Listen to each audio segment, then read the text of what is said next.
மத்திய அரசை பாரு, அவங்க வந்து கொடுக்க மாட்டாங்க, இவங்க செய்ய மாட்டாங்கன்னு சொல்லிட்டு ரோட்ல கோஷம் போட்டுட்டு இருந்தா அப்புறம் உனக்கு எதுக்கு அதிகாரம்? சரி, இவ்வளவு நாள் செய்ய வைக்க முடியல, மறுபடியும் 2-0 மட்டும் எப்படி செஞ்சிருவாங்க? இதனால அதிமுகவுடைய வாக்கு வங்கி குறையும் நினைக்கிறீங்களா?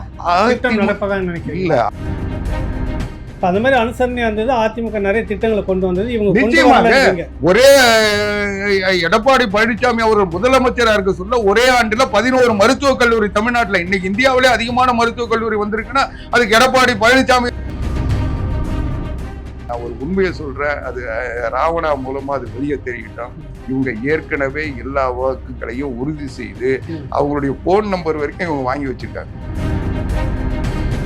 ஒண்ணு நீ காலில் விழுந்து வாங்க, இல்ல அவங்கள வந்து கழுத்தை நெரிச்சு வாங்க, அது எங்களுக்கு பிரச்சனை இல்லை. ஓட்டு போட்ட மக்களுக்கு தமிழ்நாட்டுக்கு தேவையான நன்மைகளை செய்ய வேண்டிய கடமையை உன்னால செய்ய முடியலன்னு சொல்லிட்டு ஓடு.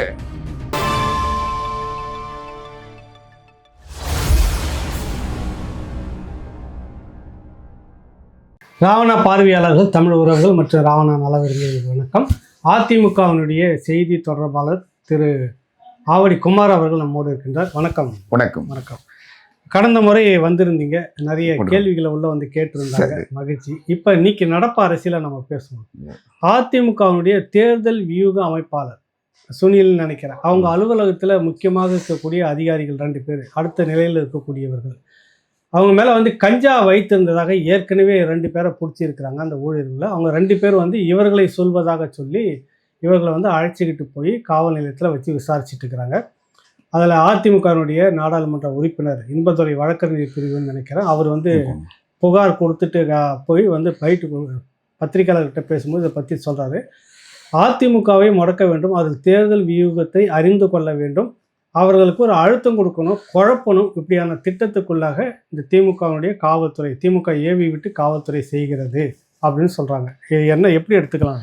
இல்லை, அனைத்து இந்திய அண்ணா திராவிட முன்னேற்ற கழகத்தை ஸ்டாலின் இல்லை அவங்க அப்பாவாலேயே முடக்க முடியல. இவர் வந்து முடக்கணும்னு நினைச்சாருன்னா அவர் வந்து முட்டாள்கள் சொர்க்கத்தில் குடியிருக்கிறாருன்னு அர்த்தம்.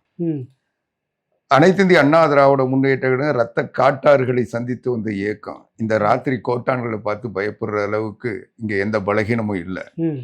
ஆனால் நீங்கள் சொன்னது மாதிரி இன்றைக்கு அனைத்து இந்திய அண்ணா திராவிட முன்னேற்ற கழகத்தின் வியூக வகுப்பாளரை, அந்த அலுவலகத்தில் பணிபுரிகின்றவர்களை அச்சுறுத்துவதன் வழியாக அவர்கள் வந்து அவங்களுடைய சோதனை பண்ணுவாங்க. வேற ஏதோ ஒரு வழக்கில் கைது செய்தாலும் அந்த வழக்கு காரணம் காட்டி அதுக்கு ஆதாரம் திரட்டுறேன்னு சொல்லிட்டு இவங்க, அது பொய் வழக்காக இருந்தால் கூட அந்த பொய் வழக்கை பயன்படுத்தி யாரோ சொன்னாங்கன்னு சொல்லிட்டு அவங்க அலுவலகத்தில் போவாங்க. அங்கே இருக்கிற லேப்டாப் எடுப்பாங்க, டிஸ்க் எடுப்பாங்க, அதில் இருக்க தகவல் அதிமுகவினுடைய ரகசியங்களை தெரிஞ்சுக்கலான்னு சொல்லிட்டு இன்னைக்கு முயற்சி பண்ணுறதுக்கு ஒரு வாய்ப்பு இருக்குது. அது ஏன்னா இவங்களுடைய நேர்மை நமக்கு நல்லா தெரியும், அதனால அதை முயற்சி பண்ணிக்கிட்டு இருக்காங்கன்னு கூட சொல்லலாம். இது எல்லாமே இன்றைக்கு இந்த இதுவை சீப்பை ஒழிச்சு வச்சுட்டா கல்யாணம் நின்றுன்ற மாதிரி அனைத்து இந்திய அண்ணா திராவிட முன்னேற்ற கழகத்தினுடைய வெற்றியை இந்த போல சில்லறத்தனம் மூலமாக இன்றைக்கு செய்யலாம்னு நினைச்சு ஆட்சியாளர்கள் நினைக்கிறது வந்து எனக்கு ஒன்றும், இந்த ஆட்சியை பற்றி தெரிஞ்சவங்களுக்கு இது ஒன்றும் ஆச்சரியமாக தெரியலை. ஆனால் அதிகாரிகள் இதற்கு பலியாக வேண்டான்றது என்னுடைய எச்சரிக்கையாக சொல்கிறேன். ஏன்னா இன்னைக்கு அரசு அதிகாரிகளை எச்சரிக்கலாமா? அரசு அதிகாரிகள் பின்ன நேர்மையாக நடக்கலான்னா எச்சரிக்க வேண்டிய அவசியம் இருக்குல்ல. இவங்க என்னவோ நிரந்தரமாக ஸ்டாலினுடைய குடும்ப ஆட்சி நடைபெறும் தமிழ்நாட்டில் அப்படின்னு நினச்சிக்கிட்டு அவங்க ஸ்டாலின் இருக்கலாம், இல்லை அவங்க பையன் உதயநிதி இருக்கலாம், ஆனால் அதிகாரிகள் இருக்கக்கூடாது. இல்லை, அதிகாரிகள் சட்டத்துக்கும் இந்த நாட்டினுடைய நிர்வாகத்திற்கும் நடைமுறைக்கும் மரியாதை செலுத்தணும், அதை கடைபிடிக்கணும்.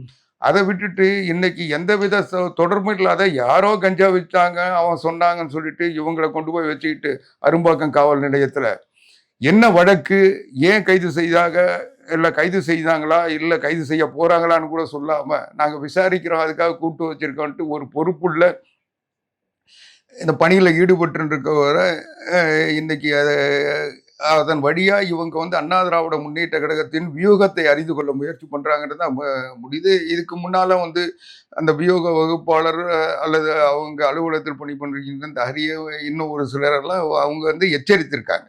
ம். எச்சரிக்கை இதில் போய் பணியாற்றாதீங்க, ம். உங்களுக்கு அதை விட நிறைய நாங்கள் சலுகை தரோம், நாங்கள் இது பண்ணுறோம், இங்கே வாங்க. ஹரி சாய்ன்னு சொல்லிட்டு தேர்தல் வியூக வகுப்பாளருக்கு அடுத்த நிலை பொறுப்புல அதுதாங்க, அந்த அலுவலகத்தில் பணியாற்றுறாங்கன்னாவே அந்த அலுவலகத்தை இவங்க அதை வச்சு சோதனை பண்ணுறதுக்கு வாய்ப்பு இருக்குல்ல. ம். அதனால இவங்க வந்து அதை முயற்சி பண்றாங்க. இன்றைக்கு அவங்களால முடிஞ்ச வரைக்கும் அவங்க இது எல்லா இடங்கள்லயும் பண்றது. இன்றைக்கு இந்த மீடியா மாஃபியான்னு ஒரு நிறுவனத்தை வச்சுக்கிட்டு ம். இவங்க வந்து மெயின் ஸ்ட்ரீம் மீடியாவெல்லாம் இதை தான் பண்ணிட்டு இருக்காங்க. ம். ம். ம். நீங்க பார்த்தீங்கன்னா இந்த ஜி ஸ்கொயர் நிறுவனத்தை வந்து பத்தி விகடன்ல செய்தி வந்தது. ம். உடனே அந்த விகடன் ஆசிரியர்ல இருந்து எல்லார் மேலேயும் வழக்கு போட்டாங்கல்ல. ம். ஆமாங்க வந்தது. ஆமா. இப்போ அதுல யாரையோ அவதூறு பேசுனதா சொல்லி வழக்கு போடுறாங்க. இதுல என்ன இருக்குது? இல்ல வழக்கு போடுறது அவதூறு பேசுறாங்கன்றது அவதூறா இல்லையான்றது இவங்க முடிவு பண்ண முடியாது. ம். அந்த செய்தி உண்மைத்தன்மை அவங்களுக்கு கிடைச்ச செய்தியை ஒரு பத்திரிகை வெளியிடுது, அது அவதூறுன்னு எப்படி சொல்லுவீங்க? ம்.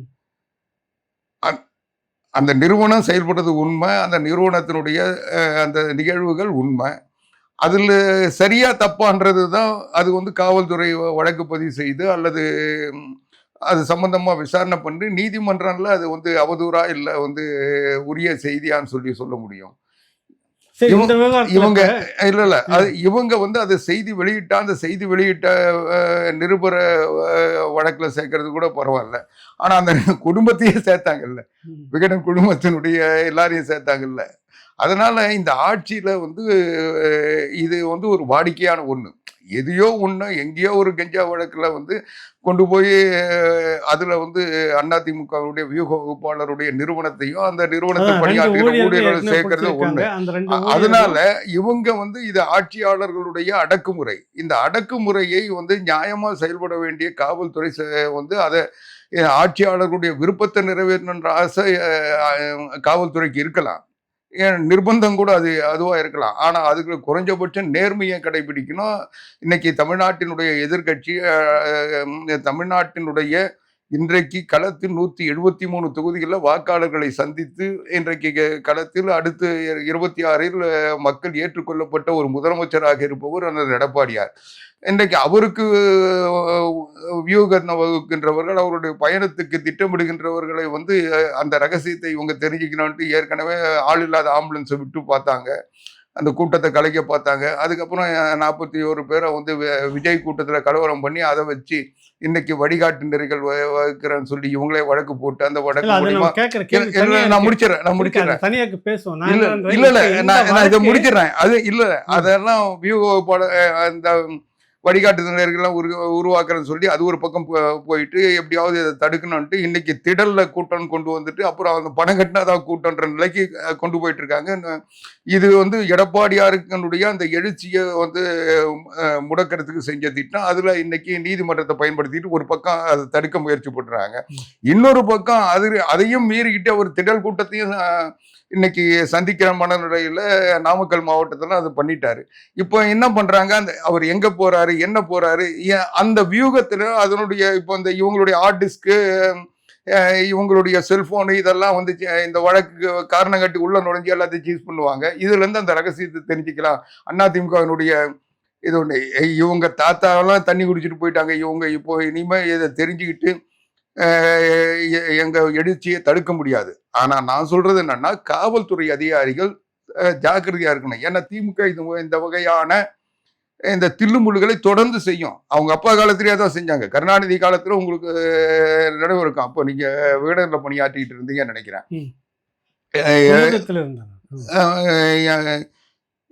குமுதத்தில் இருந்தீங்க. அப்போ வந்து புரட்சி தலைவி அம்மா அவர்கள் வந்து ராஜினாமா பண்ணிட்டதாக அன்னைக்கு இருந்த நடராஜன் வீட்டில் இவங்க எடுத்து அந்த கடிதத்தை அன்னைக்கு போலீஸ் வெளியிட்டது. உங்களுக்கு நல்லா நடவடிக்கை போலீஸ் வெளியிட்டது. போலீஸ் வெளியிட்ட உடனே அப்போ அந்த வெளியிட்ட உடனே அதுக்கப்புறம் அதை மறுத்து அது வேற பிரச்சனை. ஆனா அந்த கடிதத்தையே வந்து அம்மா ராஜினாமா பண்ணிட்டதா போலீஸ் வந்து அந்த அறிக்கை. அன்னைக்கு போலீஸ் கமிஷனர் இருந்தவர் துரை, டிஜிபி துரைன்னு நினைக்கிறேன். அவர் இந்த இதை வெளியிடுறதுக்கு அவர் தான் காரணமா இருந்தாரு. எல்லாம் வெளியிட்டாரு, இவங்களை நம்பி எல்லாத்தையும் செஞ்சாரு. ஆனா அதே டிஜிபி துரை புரட்சி தலைவி அம்மா அவர்கள் முதலமைச்சரான உடனே என்ன ஆனாரு? தற்கொலை செய்து கொண்டு இறந்தார். அந்த நிலைமை இன்னைக்கு இருக்கிற காவல்துறை அதிகாரிக்கு வரக்கூடாதுன்னு நான் விரும்புறேன். அதனால காவல்துறையா நடந்துக்கணும். அவங்க சட்டத்துக்கு புறம்பா ஆட்சியில் இருக்கிறாங்கன்றதுக்காக செஞ்சாங்கன்னா நாளைக்கு டிஜிபி துரைக்கு ஏற்பட்ட பாதிப்பு இவங்களுக்கு வந்துடக்கூடாதுன்றது என்னுடைய எச்சரிக்கையா சொல்றேன். இல்ல இது ஒரு விதமான மிரட்டல் எடுத்துக்கலாம். மிரட்டல் இல்ல, ஆமா, தவறு செய்பவர்களை திருத்துவதற்கு எச்சரிக்கை விடுறதுல தப்பு இல்லையே. நான் என்ன சொல்றேன், போலீஸ் மேல இருக்கிற அக்கறையில சொல்றேன், இந்த அதிகாரிகள் மேல இருக்கிற நம்பிக்கையில சொல்றேன்.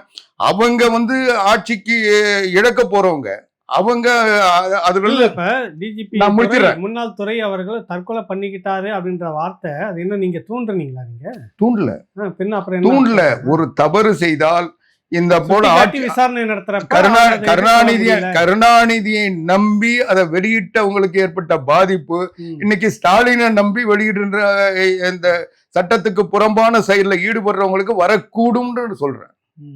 அந்த வகையில எச்சரிக்கிறீங்க நீங்க. ஒரு எதையுமே ஒரு நேர்மைக்கு புறம்பான ஒரு செயலை செய்தால் அதுக்கு பின்னாலே எதிர்விளைவுகள் இருக்குன்னு சொல்றேன். Every action there will be a equal ரியாக்ஷன்றது நியூட்டன்ஸ் லா மட்டும் இல்ல, உலக நியதி.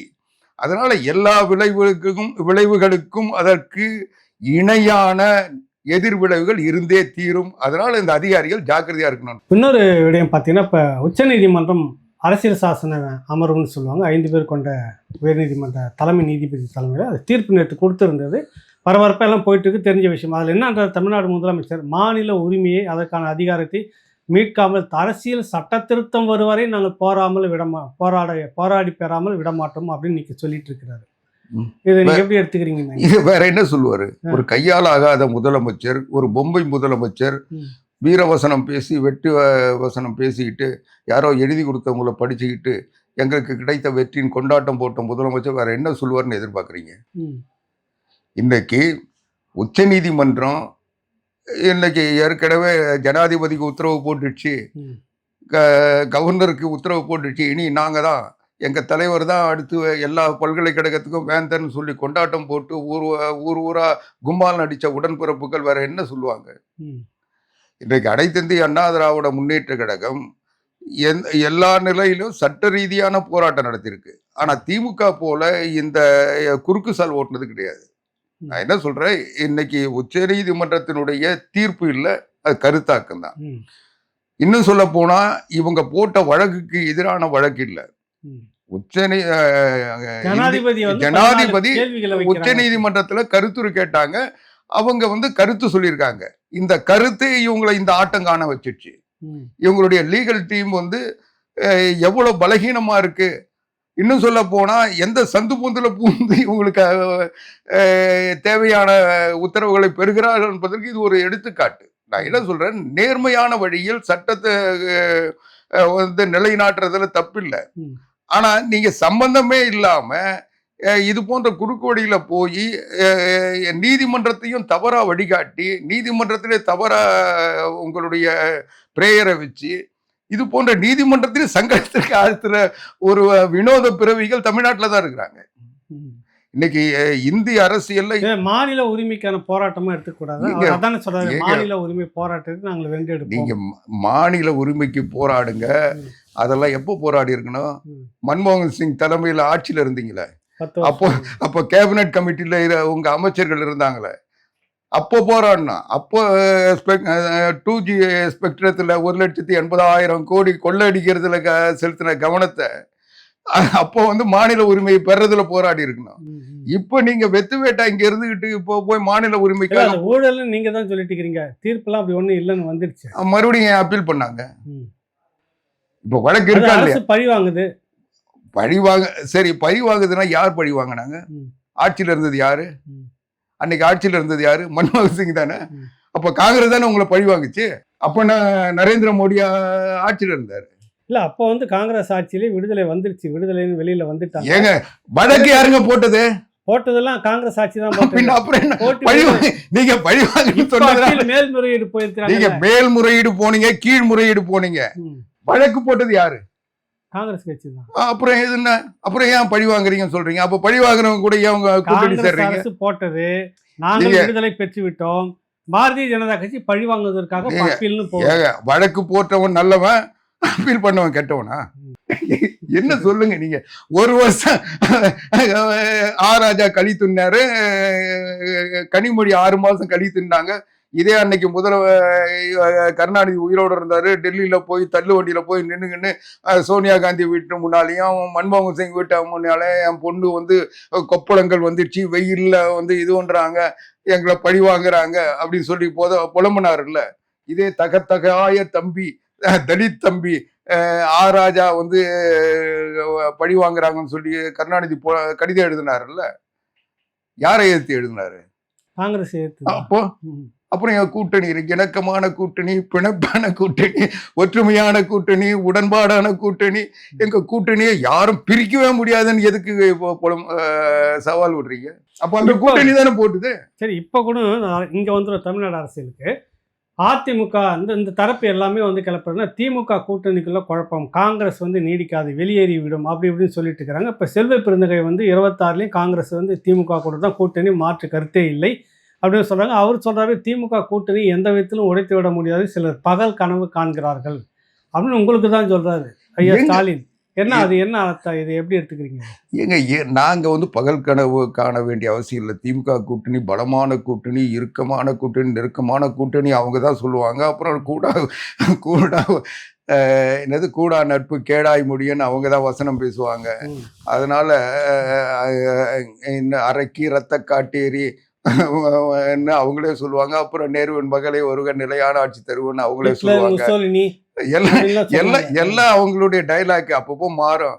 அதனால அவங்க வந்து கூட்டணியை பத்தி எங்களுக்கு கவலை இல்லை. நாங்க எங்க கூட்டணி அமைக்கிறதுக்கு, ஒரு வலிமையான கூட்டணி அமைக்கிறதுக்கு நாங்க முயற்சி பண்ணிட்டு இருக்கோமே தவிர, நாங்க திமுக கூட்டணி பலமா இல்லைன்றது எங்களுக்கு எப்போவோ தெரியும். அது பலகீனமான கூட்டணி தான். அவங்க மற்ற கட்சிக்கு நூல் விட்டு பாக்குறாங்க. இன்னைக்கு அவங்க கூட்டணி பலம் தான். இன்னைக்கு மல்லை சத்யா வந்து மதிமுக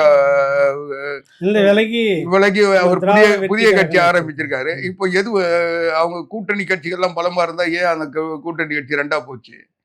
அதனால இப்போ இவங்க மல்லை சத்யாவை சேர்ப்பாங்களா இல்ல வைகோவை சேர்ப்பாங்களான்னு அவங்களுக்குள்ள போட்டி நடக்குது. அதனால அந்த கூட்டணி பலமா இல்லை. சொல்ல போனா திமுக கூட்டணி பலகீனமான கூட்டணி. திமுகவினுடைய வெற்றி என்பது ஒரு மாயை. இன்னும் சொல்ல போனா அதிமுகவினுடைய கூட்டணியை பலகீனத்தால் அந்த கூட்டணி வெற்றி பெற்றது. அதுக்கு ஒரே ஒரு உதாரணம் 2024 நாடாளுமன்ற தேர்தல். 2024 நாடாளுமன்ற தேர்தலில் அனைத்து இந்திய அண்ணா திராவிட முன்னேற்ற கழகமும் பாரதிய ஜனதா கட்சியும் 2 கூட்டணியும் ஒன்னா சேர்ந்து போட்டிட்டு இருந்தா திமுக 39 இடத்துல வெற்றி பெற்றிருக்குமா? நீங்க சொல்லுங்க. ஒரு நடுநிலையான ஒரு பத்திரிகையாளரா, ஒரு நீண்ட பாரம்பரியமிக்க மூத்த பத்திரிகையாளர் உங்ககிட்ட நான் கேட்கிறேன், நாடாளுமன்ற தேர்தலில் அதிமுக கூட்டணியும் பாரதிய ஜனதா கூட்டணியும் பிரியாம ஒற்றுமையா போட்டிட்டு இருந்தா, ஒரே அணியா நின்று இருந்தா 2019 மாதிரி 2024 இருந்திருந்தா திமுக கூட்டணி பலமான கூட்டணி நீங்க சொல்லிருப்பீங்களா? வெற்றி பெற்றிருப்பீங்களா? அதுதான் இன்னைக்கு நாங்க அதை உணர்ந்து இன்னைக்கு ஒன்னாயிட்டோம். ஆனா உங்க கூட்டணின்றது மதவாத கூட்டணி, அதை நாங்கள் அனுமதிக்க மாட்டோம் தமிழ்நாட்டுக்குள்ள. அது நீ யார் அனுமதிக்கிறது? உன்னையே அனுமதிக்க போறது இல்லை தமிழ்நாட்டு மக்கள். உன்னைய விரட்டி அடிக்கிறது இது இருக்காங்க. நீ வந்து குடும்ப ஆட்சி நடத்துற, மன்னர் ஆட்சி, ராஜராஜ சோழன் ராஜேந்திர சோழன் வாரிசுன்னு சொல்லிக்கிட்டு மக்களை ஏமாத்திக்கிட்டு இது ஒன்று. அதுல ஒரு உண்மைதான், இந்த மன்னராட்சி முறையை இவங்க கடைபிடிக்கிறாங்கன்றது மட்டும்தான் உண்மையை தவிர இவங்க ராஜராஜ சோழனோ ராஜேந்திர சோழனோ இல்லை. அதனால இவங்க அவங்களுடைய மனநிலை மன்னர் என்ற எண்ணம் வந்துருச்சு. இந்த நாட்டில் இருக்கிற குடிமக்கள்லாம் பார்த்து மாதம் மும்பாரி பொழிந்ததா மக்கள்லாம் நலமா இருக்கிறாங்களான்னு சொல்லிட்டு கேட்டுக்கிட்டு இவங்க வந்து தேவலோகத்திலிருந்து வந்த ராஜதூதர்களை போல இன்னைக்கு உடைய உடுத்திக்கிட்டு ஆடம்பரமான ஒப்பனம் பண்ணிக்கிட்டு மக்களை ஏமாத்திக்கிட்டு இருக்காங்க. இவங்க வந்து யார்? மக்களுடைய மனநிலை இவங்களுக்கு தெரிஞ்சிருந்தா இவங்களுடைய இன்னைக்கு இந்த போட்டோ ஷூட் ஆட்சி தொடருமா? கொஞ்சமாவது தேர்தல் நடத்தியாவது அதுல இருந்து ட்ரெண்ட் மாறி இருக்கல்ல. இன்னைக்கும் வயல்ல வந்து கார்பெட் விரிச்சு அது மேல நடந்து போற ஒரு முதலமைச்சர் மனநிலை இன்னைக்கும் தொடர்ந்துட்டு இருக்குல்ல. நீங்க போய் கேட்டாருல்ல, இது என்ன பனஞ்சாறுல சக்கரை போடுறீங்களா, என்ன போடுறீங்கன்னு கேட்டார்ல. அப்படிப்பட்ட ஒரு அறிவு ஜீவி எப்படி இதை மக்களுடைய மனநிலை தெரியும்? இன்னைக்கு நாட்டுல என்ன நடக்குதுன்னு தெரியும். அதுதான் நீங்க என்ன ஆயிரம் சொன்னாலும் கூட மத அரசியலை தமிழகம் அதுதான். வாங்கி கொண்டதில்லை, எப்போ நீங்க அனுமதிக்க மாட்டோம். மத அரசியலை பத்தி பேசுறதுக்குரிய யோகியதை ஸ்டாலினுக்கோ உதயநிதிக்கோ அவங்க கட்சிக்கோ இல்ல. ஏன்னா இன்னும் சொல்ல போனா அவங்க கூட்டணி கூட இல்ல. இதே வைகோ பிஜேபி கூட்டணி இல்லையா, திருமாவளவன் இல்லையா, யார் இல்ல. இவங்களும் வாஜ்பாய் கூட இருந்தாங்கல்ல 5 வருஷம். ஆமா, யார் இல்ல, எல்லாருமே இருந்தவங்க தான். நான் என்ன சொல்றேன், பாரதிய ஜனதா கட்சி, அண்ணா திராவிட முன்னேற்ற கழகம், அனைத்து இந்திய அண்ணா திராவிட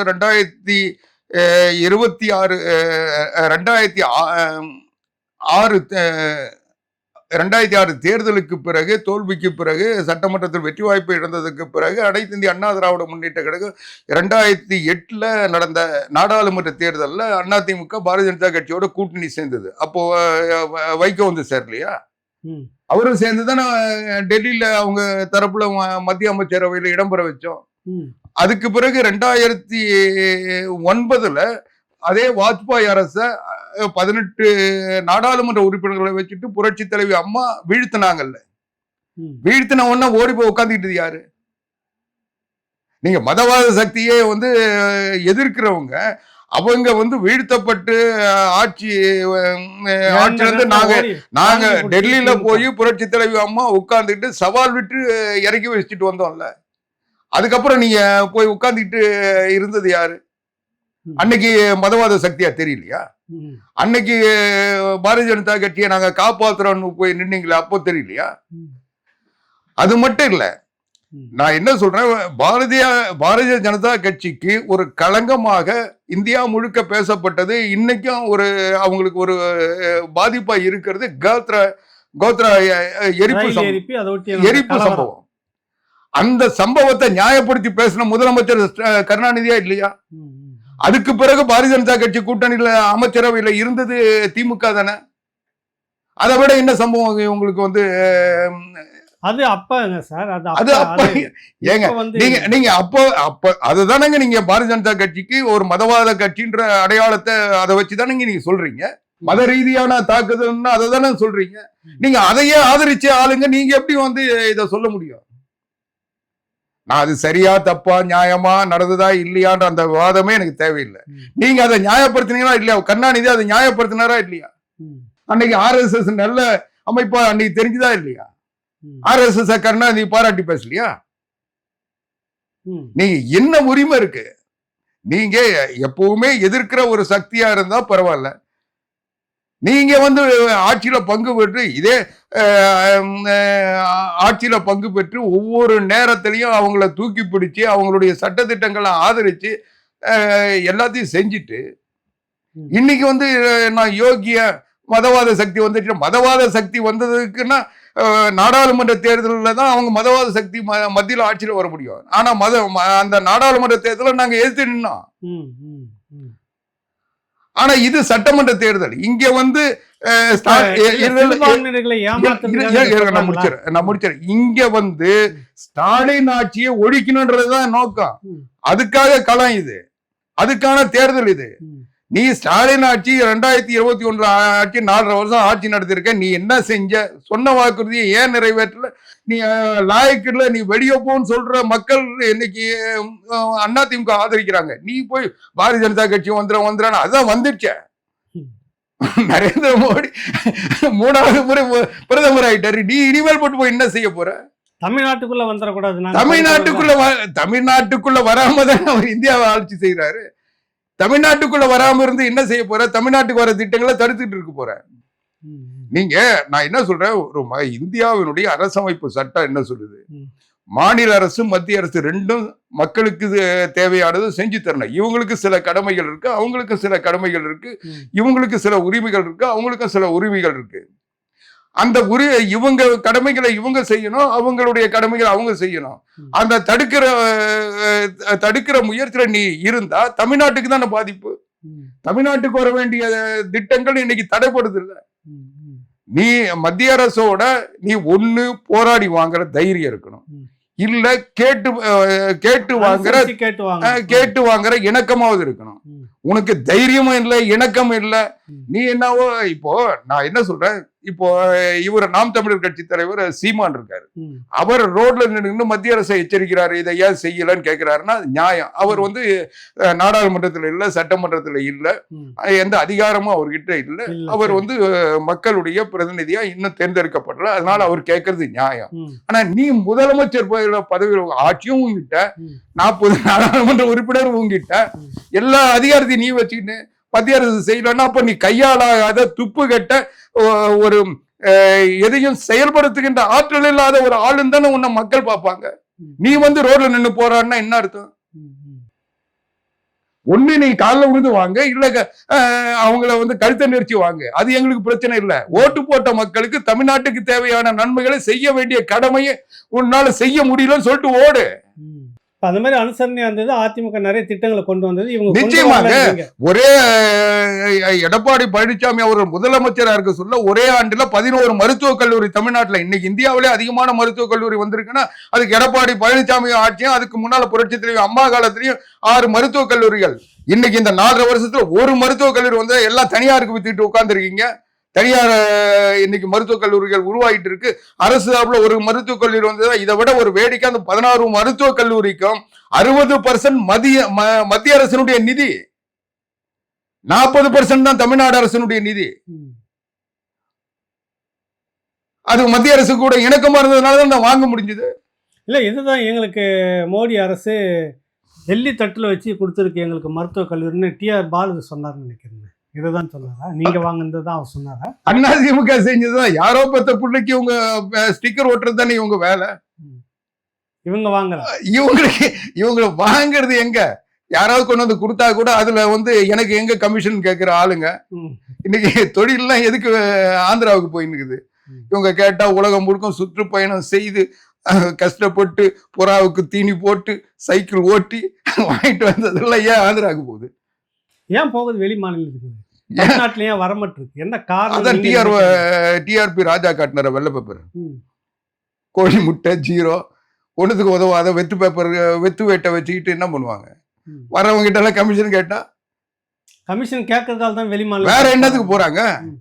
இவங்களுக்கு கமிஷன் கொடுத்து கட்டுப்படி ஆகாது. அதுவும் இவங்க இந்திய பணம் கூட வேணாம், வெளிநாட்டு பணமா கொடுத்துருன்றாங்க. ம். நாங்க அங்கேயே செட்டில் பண்ணிடுங்க, இங்க வந்து ஒப்பந்தம் போட்டா நீங்க கொடுத்தீங்கன்னா அதை கொண்டு பாதுகாக்கிறது கஷ்டம், ம். எங்களுக்கு எல்லாம் அங்கேயே கொடுத்துருங்கன்றாங்க. ம். இந்த சிக்கல் தான் காரணம். அதனால அவங்க என்ன பண்றாங்க? சந்திரபாபு நாயுடு எந்த வெளிநாட்டுக்கு போனாரு? ஆமா. எவ்வளவு முதலீடு வந்திருக்கு? ம்.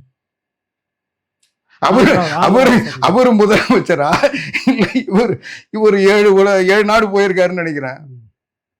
ஆமா ஆமா. உலகம் எல்லா சுத்தி எல்லா முதலீடும் ஈர்த்துன்னு வந்து ஆந்திராவுக்கு அனுப்பியிருக்காரு. இவரு முதலமைச்சரா?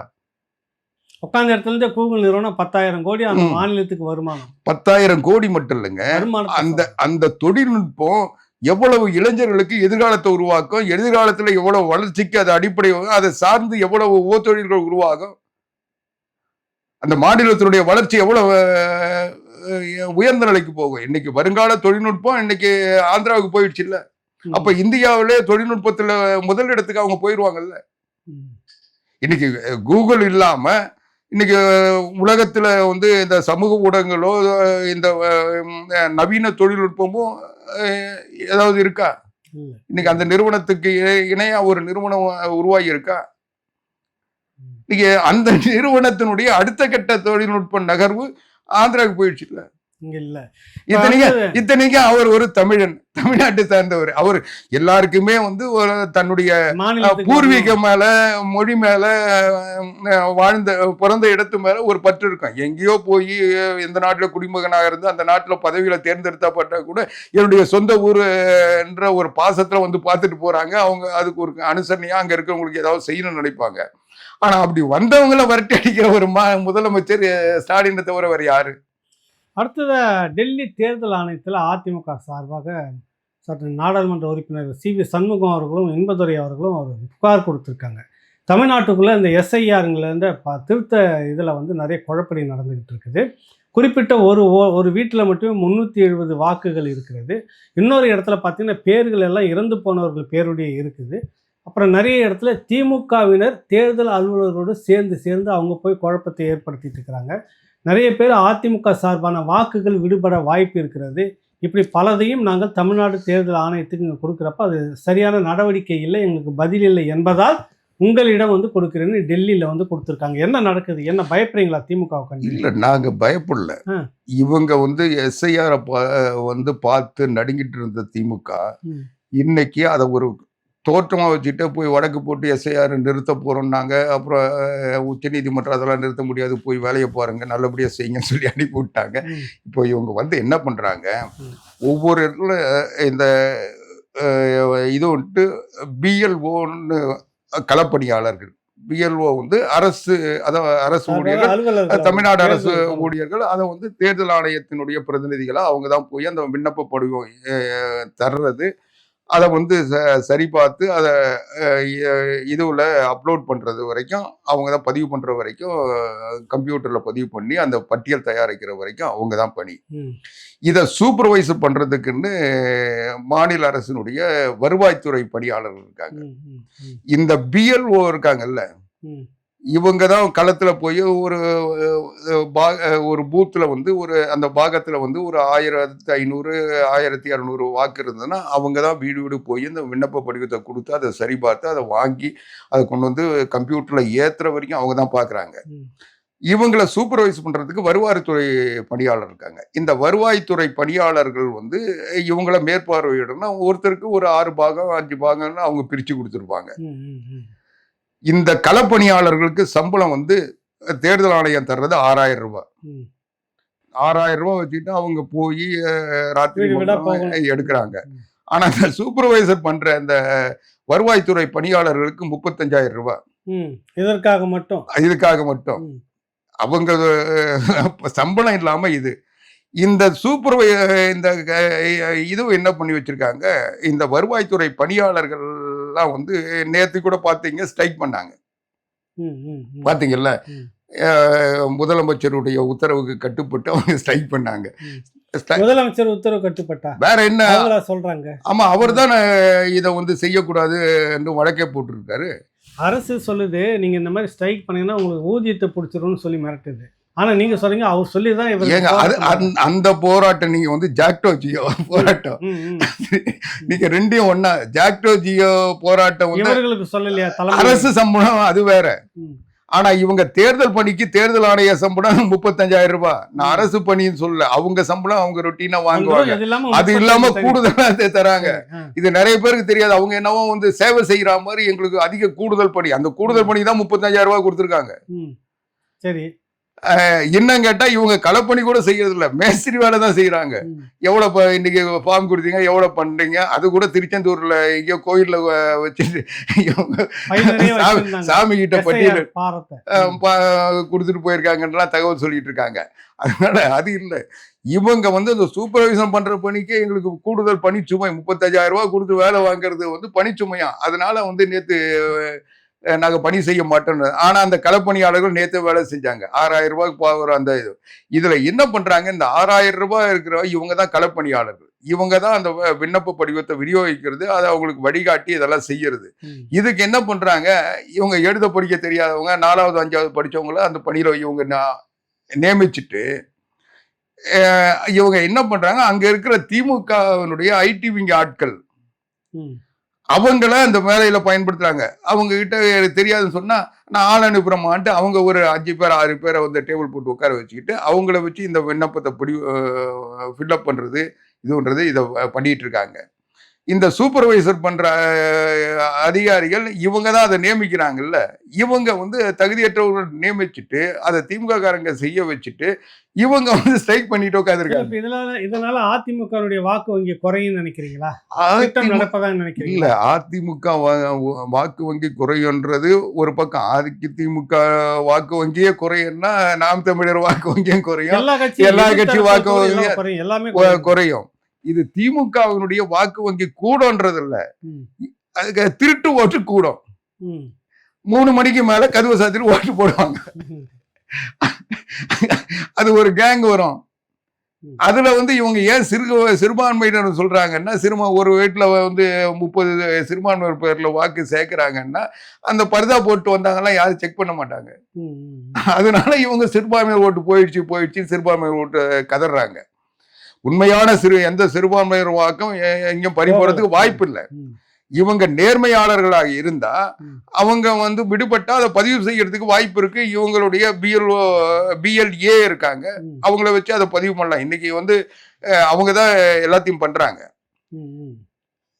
இவங்க அதிமுக ஓட்டு மட்டும் இல்ல, இந்த திருட்டு ஓட்டு தொடர்றதுக்கு வழிவகுக்கிறாங்க. எதுக்காக இந்த எஸ்ஆர்ஐ நடக்குதோ அதை செயல்படுத்த விடாம அந்த வாக்காளர்கள் அப்படியே தொடர்ந்து இருக்கணும்னு சொல்லி முயற்சி பண்றாங்க. இன்னைக்கு ஒவ்வொரு வாக்குச்சாவடியிலும் இன்னைக்கு மத்திய நிதியமைச்சர் நிர்மலா சீதாராமன் சொன்ன மாதிரி ஒரு 4000க்கு என்னவோ அவங்க சொன்னாங்க. ஆனா உண்மை அது இல்லை. இன்னும் அவங்களுக்கு தெரிஞ்சது 4000, குறைஞ்சது ஒவ்வொரு தொகுதியிலும் எனக்கு தெரிஞ்ச வரைக்கும் ஆவடி தொகுதியில 40,000க்கு மேல கள்ள ஓட்டு சேர்க்கப்பட்டிருக்கு. ஒரு தொகுதியில 40,000. ஆவடியை பொறுத்தவரை நான் சேலஞ்ச் பண்றேன். 40,000 வாக்குகள் இன்னைக்கு வந்து கள்ள ஓட்டுகள் செய்யப்பட்டிருக்கு. இவங்க இன்னைக்கு என்ன சொல்றாங்க, நான் இந்த இது வந்து நேரம் போதாது, தீபாவளி வந்துடுது, பொங்கல் வந்துடுது, மார்கழி மாசம் வந்துடுது, அதனால எல்லாம் ஆண்டாளுக்கு இது பூஜை நடத்துவாங்க, அதனால இந்த நேரத்தில் சேர்க்கணும்னு சொல்றதெல்லாம் அம்பக்கு வேலை. இன்னைக்கு வந்து இந்த கள்ள ஓட்டு இவங்க பதிவு பண்ணது மட்டும் இல்ல, நான் ஒரு உண்மையை சொல்றேன், அது ராவணா மூலமா அது வெளியே தெரியிட்டோம். இவங்க ஏற்கனவே எல்லா வாக்குகளையும் உறுதி செய்து அவங்களுடைய போன் நம்பர் வரைக்கும் இவங்க வாங்கி வச்சிருக்காங்க. ஏற்கனவே உங்களுக்கு தெரியும், எல்லாத்துக்கும் இவங்க வந்து அவங்க தொடர்புல வச்சுக்கிட்டு அவங்களுக்கு பணம் பரிமாற்றம் பண்றதுக்கு அவங்களுடைய எல்லா வகையான ஆவணங்களும் இவங்களுடைய ஐடி விங் ஏற்கனவே எடுத்து வச்சிருக்கு. அதுதான் வந்து இவங்களுடைய உறுப்பினர் சேர்த்துட்டேன்னு சொல்லிட்டு ஆதாரை கேட்டு அது அந்த இது அதுக்கு வந்து ஒரு கோட் நம்பர் அனுப்பி அதெல்லாம் பண்ணி அதை நீதிமன்றத்துக்கு போய் அதை தடுக்கப்பட்டு, ஆனாலும் இவங்க கிட்ட இப்போ பட்டியல் ஏற்கனவே இருக்கிற நம்பர்ல அந்த திருட்டு வேலையெல்லாம் பண்ணி அவங்களுடைய கண்ட்ரோலை இவங்க வச்சுக்கிட்டு இவங்களுக்கு பணம் அனுப்புனா தேர்தல் நேரத்தில் பணம் அனுப்புறதுக்குரிய வழிவகையெல்லாம் செஞ்சு வச்சுட்டாங்க. இப்போ இந்த எஸ்ஐஆர் முடிஞ்சு பட்டியல் வெளியிருந்தா எல்லா நம்பரும் மாறும். எல்லாம் இந்த இங்க கொடுக்குற செல்போன் நம்பர் தான் அவங்க கிட்டயும் இருக்க போகுது. செல்போன் இருக்குங்க, மத்ததெல்லாம் மாறுது, வாக்காளர் எண்ணும் மாறும்ல, எண்ணும் மாறுது. அதுக்கு அடுத்தது வந்து அந்த நீங்க ஒரு பட்டியல்ல இடையில ஒரு 10 பேர் நீக்கின ஒண்ணு அந்த சீரியல் மாறுது. புதிய அதுதான் இவங்க என்ன சொல்றாங்க, திருத்தம் பண்ணுங்க, புதுசா லிஸ்ட் எடுக்காதீங்கன்றாங்க. திருத்தம் பண்ணா அது கடைசியில சேர்ப்பாங்க, நீக்கினாலும் அந்த பட்டியல் வரிசை இதுதான் இவ்வளவு நாள் பண்ணிட்டு இருக்காங்க, அது மாறாது. ஆனா புதுசா வந்து சிறப்பு முகாம் நடத்துறதுனால, புதுசா பட்டியல் தயாரிக்கிறதுனால இவங்க எடுத்து வச்சுக்கிற எண் எல்லாமே மாறும். இப்ப அதனாலதான் பயந்து போய் அலறது. இப்ப அதனால அந்த புதிய பட்டியல்ல வந்து இவன் திமுக ஆட்களை வச்சு அதை உருவாக்க சொல்ல அந்த எண் கிடைக்கும். இப்ப இவங்க பட்டியல் வெளியிட்ட பிறகு போய் மக்கள் கிட்ட வாங்கறதுக்கு நேரம் இல்லை, அதுக்குள்ள இவங்க ஆட்சியினுடைய அதிகாரம் முடிஞ்சிடும், கேர்டேக்கர் கவர்மெண்டா மாறிடுவாங்க. அப்ப போய் இவங்க அதிகாரிகளை மிரட்ட முடியாது. இப்ப அவங்க ஏற்கனவே எடுத்து வச்சிருக்க பட்டியல், அதனாலதான் தேர்தல் நேரத்துல வேணாம், தேர்தல் முடிஞ்ச பிறகு செய்யுங்கன்றது. இப்ப அவங்க எஸ்ஐஆர் நடத்த வேணாம் இல்ல, தேர்தல் நேரத்துல இது எதுக்கு செய்யறீங்கன்றாங்க. நீங்க திமுகவினுடைய அந்த பிரேயரை பாத்தீங்கன்னாவே தெரியும். இவங்க வந்து எல்லாருக்கும் வந்து இப்போ ஒரு அது திருட்டு ஓட்டோ நல்ல ஓட்டோ, ஆனா ஒரு இடத்துல 10 ஓட்டு 20 ஓட்டுன்னா 10 ஓட்டு 20 ஓட்டுக்கு யார் எஜமானர்னு இவங்க கண்ட்ரோல்ல வச்சிருக்காங்க. இப்ப இவரை கொடுத்தா அந்த 6 ஓட்டு 10 ஓட்டு அப்படியே போல் பண்ணிடுவாங்க. அதுக்குரிய வசதிகள் இவங்க செஞ்சு வச்சிருக்காங்க. இப்போ இந்த எஸ்ஐஆர் மூலமா அந்த சீரியல் நம்பர் மாறும், ஆர்டர் மாறும், அதுல இருக்கிற பலர் நீக்கப்படுவார்கள். இதனால இவங்களுடைய இந்த வியூகம் வகுப்பாளர்களுடைய நிலைமை மாறும். இந்த வியூக வகுப்பாளர்கள் இவங்களுடைய ஐடி விங்கெல்லாம் இதை செஞ்சு வச்சிருக்கு. இந்த செட்டப் இந்த எஸ்ஐஆருக்கு பிறகு காணாமல் போகும். அது இந்த பக்கம் அவங்க பாதிப்பு இருக்குன்னு நீங்க சொல்ல வரீங்க. அதனால இவங்க என்ன பண்றாங்க, இந்த எஸ்ஐஆரை இவங்க கையில எடுத்துக்கிட்டு அந்த அதிகாரிகளை வந்து இவங்க செயல்பட விடாம இவங்களே அதிகாரிகளா மாறி இன்னைக்கு தேர்தல் படியை அவங்க எஸ்ஐஆர் உருவாக்குற பணியை இவங்க செய்யறாங்க. இது வந்து ஒரு நியாயமான பட்டியல் உருவாகிறத தடுக்கிற முயற்சி. அதை வந்து இவங்க எஸ்ஐஆர் எதிர்க்கிறன்ற பேர்ல எஸ்ஐஆரை இவங்களே கட்சிக்காரங்களை வச்சுட்டு செய்யறாங்க. அதனால நாங்க வந்து அதனால எங்க கட்சிக்கு மட்டும் இல்ல, ஒரு சுயமா வாக்காளர்கள் வாக்களிக்க முடியாத ஒரு சூழல் வந்துடும். உண்மையான வாக்காளர்கள் இடம்பெறாங்களோ இல்லையோ போலி வாக்காளர்கள் தொடர்வார்கள். இந்த முயற்சி, இந்த நோக்கம் நிறைவேறாது. அதனால நாங்க இங்க புகார் கொடுத்தா இங்க இருக்க அதிகாரிகள் எல்லாம் வந்து மாவட்ட ஆட்சித்தலைவர் வந்து முதலமைச்சர் சொல்றதை கேட்பாரா, நாங்க போய் கொடுக்குற மனுவை பார்ப்பாரா? அதுதான் நிலைமை. அதனாலதான் டெல்லியில போய் கொடுத்துருக்கோம். சரி, இறுதியா வந்து ஒரு கேள்வி. மாநிலத்தில் ஒரு அக்கறை என்னன்னா, இப்போ மதுரையில் வந்து பார்த்தீங்கன்னா எய்ம்ஸ் மருத்துவமனை அதுவும் வந்து எழுந்து பெரிய அளவில் இல்லை, தடுக்கிறது ஒன்றிய அரசு. மெட்ரோ ரயில் திட்டம் மதுரை மாநகருக்கு தடுக்கிறது. மதுரையினுடைய வளர்ச்சி, அந்த மக்களுக்கு துரோகத்தை ஒன்றிய அரசு செய்கிறது. இது நியாயமாக தமிழ்நாட்டுக்குள்ளே ஒரு மதுரைக்குள்ளே இருக்கக்கூடிய ஒரு நகரத்தினுடைய வளர்ச்சியை மோடி அரசு தடுக்கிறது. கரெக்டாக? இந்த மதுரை மக்கள்கிட்ட உங்களுக்கும் பொறுப்பு இருக்கிறது. முதலமைச்சர் எவ்வளோ அக்கறையாக கேள்வி கேட்டு சண்டை போட்டுட்டு இருக்கிறார், நீங்கள் ஏன் போடலை? அதாவது நீங்க மரியாதைக்குரிய மூத்த பத்திரிகையாளர் ஏகலைவன் கிட்ட இருந்து இப்படி ஒரு செய்தி வந்தது தான் எனக்கு ஆச்சரியமா இருக்கு. நேற்றைக்கு கூட பிரதமர்கிட்ட போய் நேர்ல அனைத்து இந்திய அண்ணா திராவிட முன்னேற்ற கழகத்தின் பொதுச் செயலாளர் எடப்பாடி பழனிசாமி மனு கொடுத்திருக்காரு. இது வந்து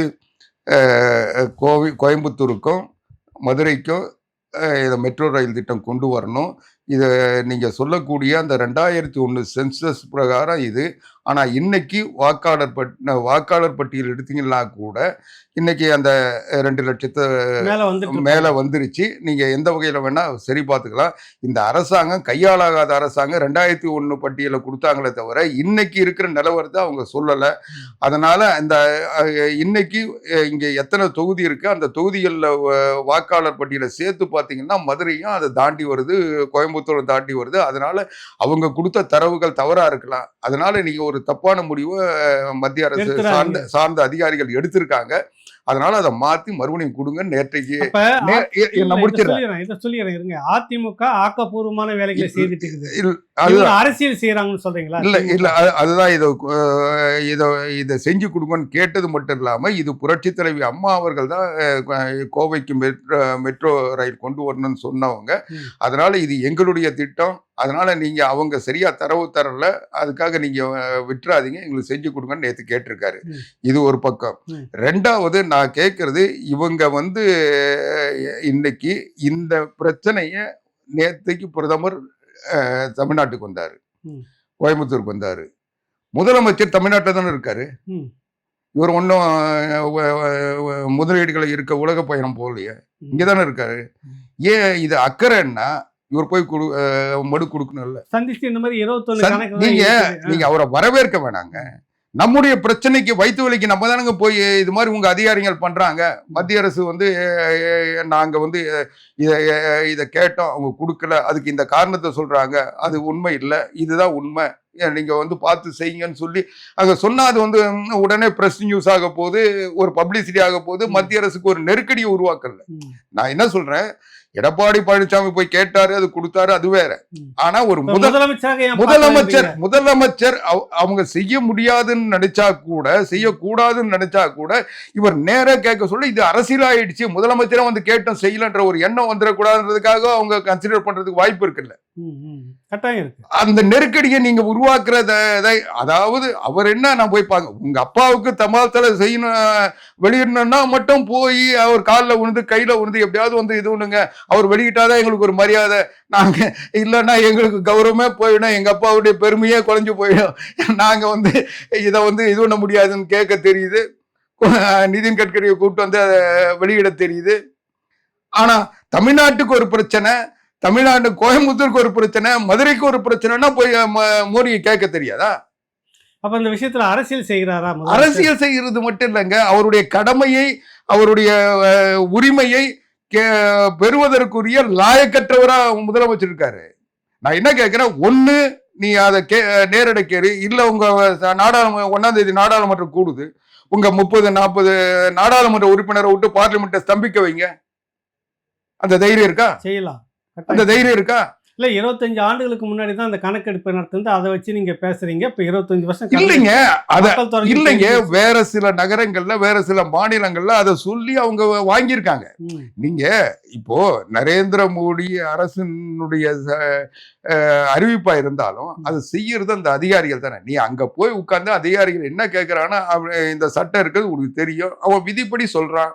நீ அது இல்ல இன்னைக்கு வந்து அங்க வாக்காளரே 2 லட்சத்தை தாண்டி இருக்காங்க, 20 லட்சத்தை தாண்டி இருக்காங்க. நீங்க வேணா வாக்காளர் பாருங்க, உங்க மத்திய அரசினுடைய தேர்தல் ஆணையம் வெளியிட்ட வாக்காளர் பட்டியல். இதுல வந்து இந்த தொகுதியில இவ்வளவு, இந்த தொகுதியில இவ்வளவு, அங்க இருக்கிற எல்லா தொகுதியும் சேர்த்தா இவ்வளவு வருது. இது வாக்காளரே இவ்வளவு இருக்கு சொல்ல, மக்கள் தொகை இதை விட கூடுதலான இருக்கும். நீங்க வந்து 2001க்கு பிறகு சென்சஸ் எடுக்கல, அதனால வாக்காளர் பட்டியல் மக்கள் தொகை கணக்கெடுப்பு இப்ப இல்ல, அதனால வாக்காளர் பட்டியலை வச்சு பாருங்கன்னாவே அதை விட கூட வரல. அத வந்து அதிகாரிகளுக்கு விளக்க வேண்டியது இவங்க தானே. புரியுது. நீ அதை செய்யாம அது வந்து ஜூலை மாசம் 14ஆம் தேதி என்னவோ வந்து அந்த கடிதம் அதை வந்து நேத்து வச்சு உனக்கு அப்பதான் சுய உணவு வந்து சுறுசுறுப்பு வந்து வெளியிடுறேன்னா இதை வச்சு அரசியல் இதுல ஒரு கேள்வி. எதிர்கட்சியாக இருக்கக்கூடிய எடப்பாடி பழனிசாமி அவர்கள் டெல்லிக்கு போயிட்டு அவர் பிரதமரை பார்த்து சம்பந்தப்பட்ட அதிகாரிகளை பார்த்து இந்த மாதிரிகள் எது பழைய கணக்கு 25 வருஷத்துக்கு முன்னாடி எடுத்தது, மெட்ரோ ரயில் திட்டம் வேணும் அப்படின்ற கோரிக்கையை வைத்து வலியுறுத்திட்டு வராரு இந்த பக்கம்னு சொல்றோம். கரெக்டுங்களா? இந்த பக்கம் முதலமைச்சராக இருக்கக்கூடிய ஸ்டாலின் அவர்கள் தமிழ்நாட்டுக்கு வந்த பிரதமரையை கூட சந்திக்க மறுத்துட்டான்னு இல்ல. அவரை நான் சந்திக்க சொல்லல, அது கூட சொல்லுவாங்க. நீ வந்து உன்னுடைய தேவைக்காக பிரச்சனைக்காக அவருடைய கவனத்துக்கு கொண்டு போற எண்ணம் கூட இல்லாம நீ கடிதம் எழுதிட்டு உட்கார்ந்துருக்க. சரி, நீ தான் போல இருக்கிற 39 நாடாளுமன்ற உறுப்பினரை பிரதமர் வர சொல்ல போய் வரிசையா 2 மனு கொடுக்க சொல்ல வேண்டியதானே? செய்யலாம்ல. அதுதான் நான் கேள்வி கேட்கிறேன். அதிமுக தரப்புல எடப்பாடி எதிர்கட்சியாக இருந்தாலும் இப்படி செய்யறாரு, இருங்க இவர் இப்படி செய்யறாரு, இந்த ரெண்டுக்கு மேல இந்த அரசியல் ஏன் அப்படி நடக்குதுன்னு நான் கேட்கறேன். நீங்க என்ன புரிஞ்சுக்கிறீங்கன்ற? அதாவது இதை வந்து ஸ்டாலினை பொறுத்த வரைக்கும் ரோட்ல நின்று கோஷம் எடுப்பது தான் அவருடைய கொள்கை. இந்த பிரச்சனையெல்லாம் தீர்ந்துட்டா கோஷம் எழுப்ப முடியாதுல்ல. மத்திய அரசு செய்யல, கவர்னர் கையெழுத்து போடல, இத சொல்லியே வண்டி ஓட்டணும் நினைக்கிறாரு. சரி, நீ இதுல அவரு இன்னொன்னு மறந்துடுறாரு. இதை செய்யல, மத்திய அரசு செய்யலன்னா அதை செய்ய வைக்க துப்பில்ல, உனக்கு அதுக்கான அறிவு இல்ல, அந்த முயற்சியில நீ ஈடுபடலன்றது இன்னொரு பின்பு பக்க உண்மை தானே. அதை இவர் மறந்துட்டு இவர் என்னவோ இன்னும் எதிர்கட்சியில இருக்கிற மாதிரி மத்திய அரசை பாரு, அவங்க வந்து கொடுக்க மாட்டாங்க, இவங்க செய்ய மாட்டாங்கன்னு சொல்லிட்டு ரோட்ல கோஷம் போட்டுட்டு இருந்தா அப்புறம் உனக்கு எதுக்கு அதிகாரம்? சரி, இவ்வளவு நாள் செய்ய வைக்க முடியல, மறுபடியும் 2-0 மட்டும் எப்படி செஞ்சிருவாங்க? 2-0 அதே மத்திய அரசு தானே, அதே கவர்னர் தானே, அப்ப மட்டும் எப்படி செஞ்சிருவ? எதுக்கு உனக்கு ஆட்சி? மறுபடியும் எதுக்கு மக்கள் ஓட்டு போடுவாங்க? அந்த அறிவு அவங்க வியூ வகுப்பாளருக்கு இருக்க வேணாம்? நீங்க உச்சபட்ச அதிகாரம், மேலேயும் நாங்கள், கீழேயும் நாங்கள், உள்ளூரில் நாங்கள், உள்ளாட்சியில் நாங்கள், எல்லாம் நீங்க தான். ஆனா ஏன் செய்ய முடியல? இதுக்கு வந்து இன்னொருத்தர் வருவாங்களா?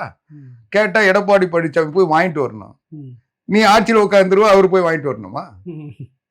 இது என்ன லாஜிக்கு? நிறைய கேள்விகளுக்கு பதில சொல்லியிருக்கீங்க. நன்றி. உங்களுக்கு வழக்கமா ஏதாவது மொட்டை கடிதாசி வரும். இந்த முறை எங்க சிறைத்துறையில இருந்து கடிதம் வந்திருக்கு. இல்ல, அதான் நான் படிக்கணும்னு நினைச்சேன். மத்திய சிறை கடலூர்ல இருந்து வந்திருக்குது. அதில் என்னன்னா, நம்ம ராவணா வலையொலி பார்வையாளர்களுக்குலாம் ரொம்ப பரிச்சயமான விஷயம்தான். தோழர் பேர் வந்து செந்தில்குமார். அவர் வந்து ஆயுள் தண்டனை கைதியாக அவருடைய எண் 14681. சரி. மத்திய சிறையில் இருக்கிறார். 16 வருஷமா சிறையில தான் இருக்கிறார். சரி.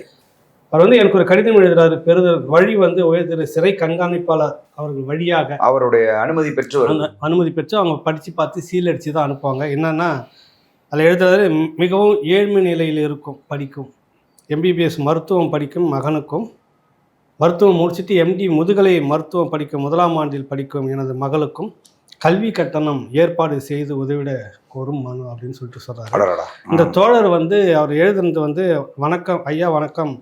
நான் ஈழத்தமிழர் விடுதலை போராட்டத்தை ஆதரித்து குரல் கொடுத்து போராடியதால் தடா வழக்கில் ஆயுள் தண்டனை பெற்று கடந்த 16 ஆண்டுகளாக கடலூர் மத்திய சிறையில் இருந்து வருகிறேன்.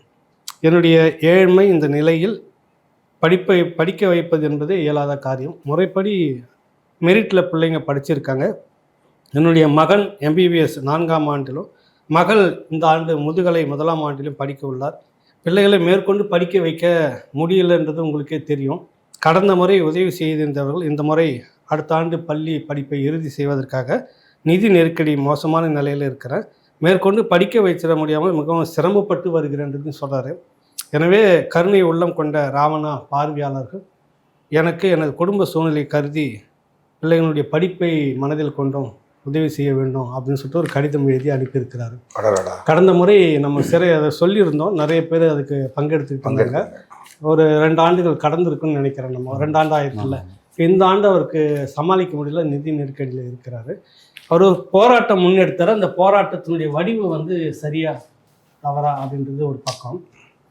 அதில் சிக்கிட்டார். நிறைய தலைவர்கள்லாம் அதில் இருந்தாங்க, பேரெல்லாம் சொல்ல வேணா, அவங்க வெளியில் வந்துட்டாங்க. இவர் மட்டும் சிக்கிட்டார்.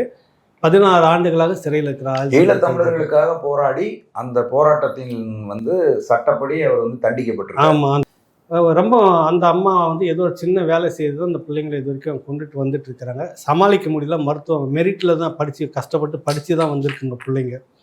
அது நிறைய பேர் பங்கெடுத்துக்கிட்டாங்க. 2 ஆண்டுகள் ஓடிட்டு இருந்தது. இப்போ இந்த முறை ரொம்ப சிக்கலாக இருக்குது அப்படின்னு கடிதம் உறுதியாக ஈழத்தமிழர்கள் மட்டும் இல்லை, உலகம் முழுவதும் பரவி நிறைய எல்லா தமிழர்களும் இந்த மாதிரி தமிழர்களும் ஒருங்கிணைந்து ராவணா வலையொலியின் ஊடாக உறுதியாக அந்த ஈழத்தமிழர்களுக்காக போராடி இன்றைக்கு சிறையில் ஆடிக்கொண்டிருக்கிற அந்த ஐயாவுக்கு நம்ம உறுதியா, ஏன்னா அடுத்த தலைமுறைன்றது அவங்க அதுதான். அது முடியாம அவர் உள்ள இருக்கிறாரு. அந்த பிள்ளைங்க படிச்சு மேல வரணும்.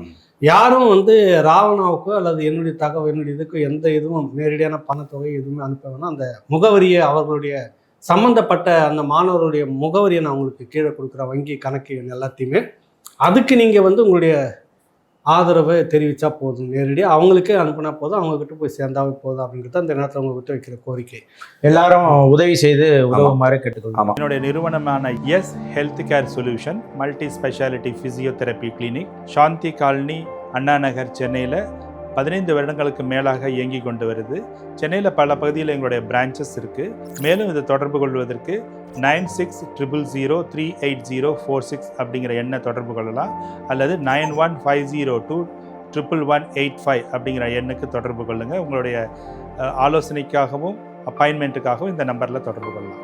உங்களுடைய சந்தேகங்களுக்கு வாட்ஸ்அப் மூலியமாகவும் எங்களிடத்தை தொடர்பு கொள்ளலாம். உங்களுடைய சந்தேகங்களை நீக்கிறதுக்காகவும் ட்ரீட்மெண்ட் குறித்த தெளிவான விளக்கத்தையும் நான் உங்களுக்கு வாட்ஸ்அப் மூலியமாக சொல்கிறோம். ஆன்லைன் கால்லையும் எங்கள்கிட்ட அப்பாயின்மெண்ட் இருக்குது. நீங்கள் வர முடியாதவங்க அந்த ஆன்லைன் வசதியை பயன்படுத்தி கொள்ளலாம்.